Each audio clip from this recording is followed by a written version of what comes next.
Bonjour à tous et à tous et bienvenue à votre flash d'information sur Malikounda Fun Web TV.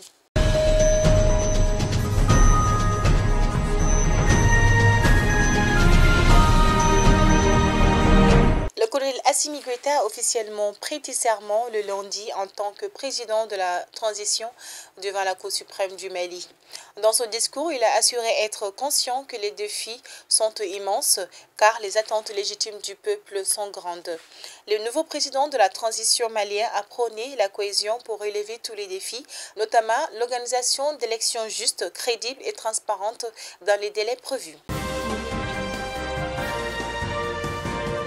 Officiellement, le lundi 7 juin 2021, le président de la transition du Mali, le colonel Assimi Goïta, a nommé le Dr Choguel Kokala Maïga comme premier ministre du Mali. Dr Choguel Kokala Maïga a occupé plusieurs fonctions au Mali jusqu'à sa nomination. Il était le président du comité stratégique du mouvement du 5 juin, Rassemblement des forces patriotiques M5-RFP, et président du parti MPR, Mouvement patriotique pour le renouveau. Aussitôt après son investiture, le président de la transition, chef de l'État, le colonel Assimi Goïta, a déposé une gerbe de fleurs au monument de l'indépendance. C'est devant une foule nombreuse que le colonel Assimi Goïta a déposé une gerbe de fleurs au monument de l'indépendance. À son arrivée au lieu, le nouveau chef de l'État a reçu les honneurs militaires avant l'exécution de l'hymne national. Ensuite, il a déposé les gerbes de fleurs au pied du monument de l'indépendance, accompagné par la sonnerie aux morts de la fanfare nationale. Le poste de la vice-présidence est prévu dans la charte de la transition au Mali, occupé par le colonel Assimi Goïta depuis le 25 septembre 2020.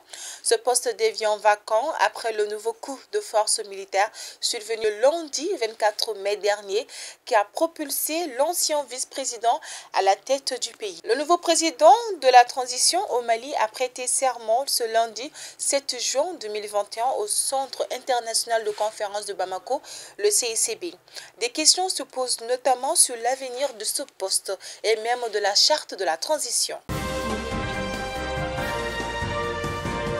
Depuis octobre 2020, les visites de la CEDEAO au Mali s'enchaînent et se ressemblent toutes dans la mesure où elles visent à mettre la pression sur les autorités de la transition. En presque 10 mois, c'est autant de visites que la mission de la CEDEAO sur le leadership de Goodluck Jonathan, médiateur pour la crise au Mali, a effectué dans le pays. Il est attendu ce mardi 8 juin 2021 dans la capitale pour l'énième suivi des recommandations de la section extraordinaire de la conférence des chefs de l'État et de gouvernement de la CEDEAO sur le Mali, tenue à Accra le 30 mai 2021. Une partie de la population de Aguelok continue de bomber des muscles face à la présence du camp de la MINUSMA. Selon certains habitants, les populations sont de plus en plus victimes des affrontements entre les terroristes et les casques bleus de la MINUSMA. C'est dans ce contexte que l'on assiste depuis quelques jours à l'abandon de la ville par les habitants. Certains ont pratiquement élu domicile dans la forêt. La France a décidé le jeudi 3 juin 2021 de suspendre à titre conservatoire et temporaire ses opérations militaires conjointes avec les forces maliennes. C'est une des conséquences du coup de force du 24 mai dernier.